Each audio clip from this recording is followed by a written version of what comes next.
45th food.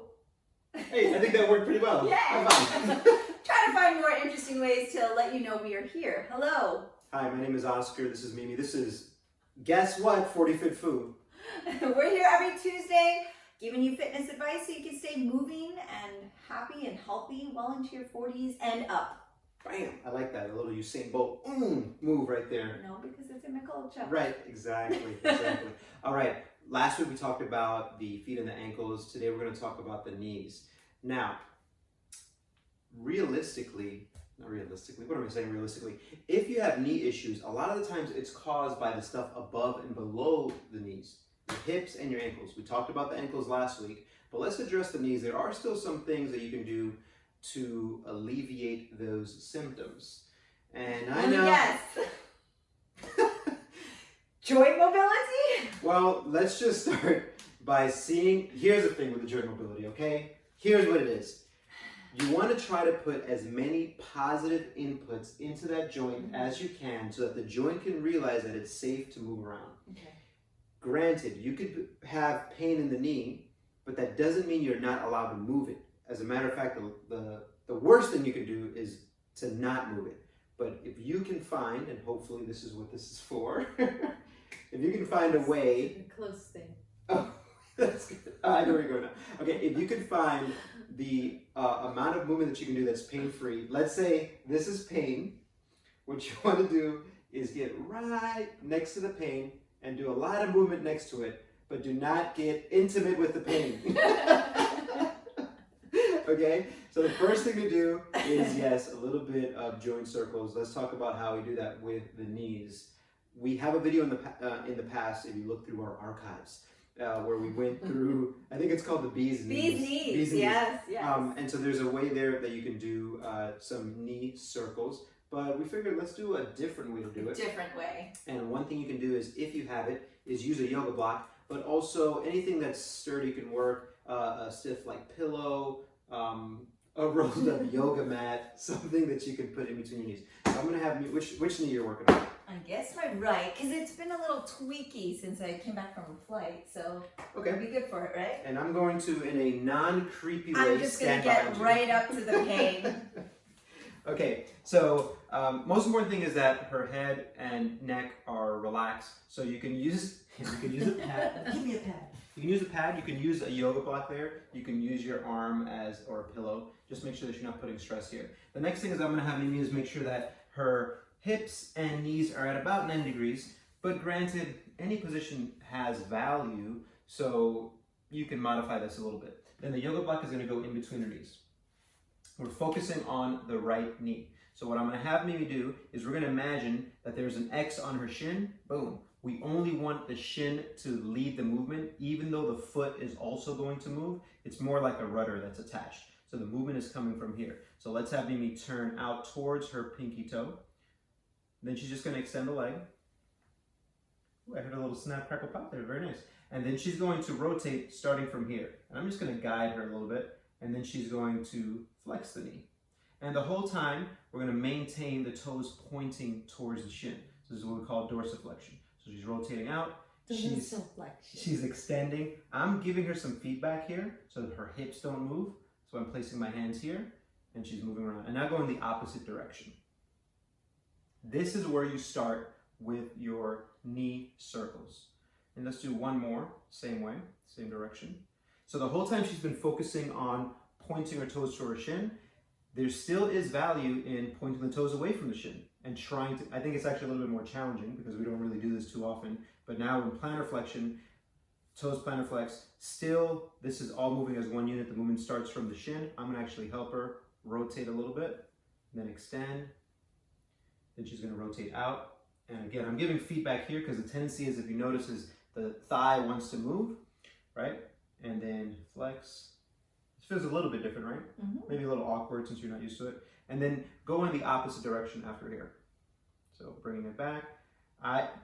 If you have a partner, they can hold this down or just provide light contact. If you have a foam roller, you can place it, some kind of object there that would fall over to know if you're compensating or not, because we want the movement to come mainly from the knee. There you go. And Key thing here, pain-free range of motion. Remember what we said?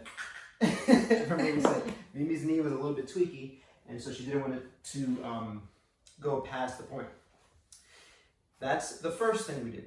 That's an assessment tool. That's also what you should be doing every single day for maintenance and for increasing, the capacity over time to bring some healthy movement into the joint, the positive input into the knee. The next thing we're going to do is now practice extending the knee while the hip is flexed. So, grab that lacrosse ball that we have right there. You mean this Wallem Fit lacrosse ball? Correct. And what Mimi's going to do, I'm going to have her do is, let's have you straighten out your right leg. This is now focusing on extending the knee while the hip is flexed. For you 40-foot food people, where could we use that? Bam, heel kicking someone to the face. Mimi's laughing anytime she thinks about heel kicking people to the face, I guess. So let's have you bend the knee and flex your hip as much as you can on your own with no assistance. Put your hands by your sides here. So flex that hip as much as you can. Pretty good hip flexion while keeping this leg straight. Now I'm just going to place the lacrosse ball after she's flexed her hip so that she has to hold it on her own. And she's going to practice now extending the knee while keeping the hip flexed. And once she reaches, and see how that felt. That's actually a good demonstration because that just shows that there was a little bit of a compensation on starting to extend the hip from the flexed position, which is perfectly fine. So go ahead and flex the hip again. I'm going to wedge this in a little bit more. The harder it is, it will be like you're just barely holding on to it. So let's just have you hold on to it here. And she's going to extend. And once you reach kind of your end point, I want you to keep pushing even though nothing's happening while maintaining flexion here of the hip. And so what she's teaching is all of this stuff that it's safe to extend the knee without pain. And I like to say maybe 5 reps would be good. She's already done 2, so let's make this number 3. The other thing that's important is add a little bit of breathing. So you can inhale, exhale, right? Remember, you hit your end range. Just keep pushing even though it's not going anywhere to give a positive input into that joint to move. And one more. Big exhale. Awesome. And so we've attacked the knee from different angles there. How's it feeling? Great. No pain in the knee? No pain in the knee. Okay. The last thing we're going to do for today is actually, so think about what just happened here. Mimi is flexing her hip and extending the knee. We're going to practice the opposite now, and I'm going to demonstrate that, which is extending the hip and flexing the knee. So I am going to face that way. I would recommend having some kind of pad for this one. Right, that way your knee is like, not being in pain. Right. And distracting you. You don't want anything to distract you from what you're actually doing. You want to be feeling the benefits. Right. Specifically, think about this position. What do we call this in Kung Fu? Guaima, or kneeling horse stance. Going right to the Chinese, I love it. Going up and down from here has in the past caused me a little bit of pain. Mm-hmm. So we're not going to spend a ton of time doing this, but let's say 30 seconds extending my hip. So I'm going to tuck my tailbone, breathe, find the stretch anywhere here. Some people find it high in the hip. Mm-hmm. I kind of find it in the medial area. You might even feel it a little bit in the groin. Right. So there's no really wrong thing. It's wherever you need to have that stretch at that moment. And don't forget to breathe. Thank you for the reminder. I was listening so intently to what Mimi was saying. So yeah, definitely breathe. Last week we did about 2 minutes almost working into this position, right? Mm-hmm. We're getting close to about a minute here. So now I've extended the hip.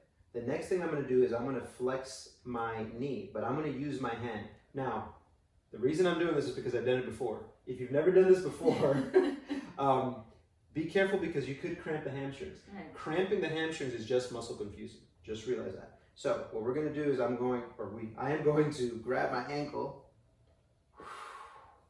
and hang out here. And if you feeling a balance issue, find a partner. Bam! Or something to hold on to, right? A lot of times you do it up against the wall. Right, and I do this up against the wall. And maybe spend another 30 seconds to a minute finding the right type of stretch here, right? I'm going to take 2 more breaths. This is a good time for... commercial? Don't forget to subscribe and share with your friends. 45th Fu, we're here every Tuesday. on Instagram, Facebook, and YouTube. Wallen Films at YouTube, and you can follow Control Your Health or Sifu Mimi Chan. I gotta say that was brilliant. Seriously, that was awesome. Okay, now the next thing we're gonna do is I am going to drive my foot and shin towards the floor, but my hand is blocking it. So I'm creating an isometric contraction through all of this, the front tissue of the. So this is a part where you may feel the cramp.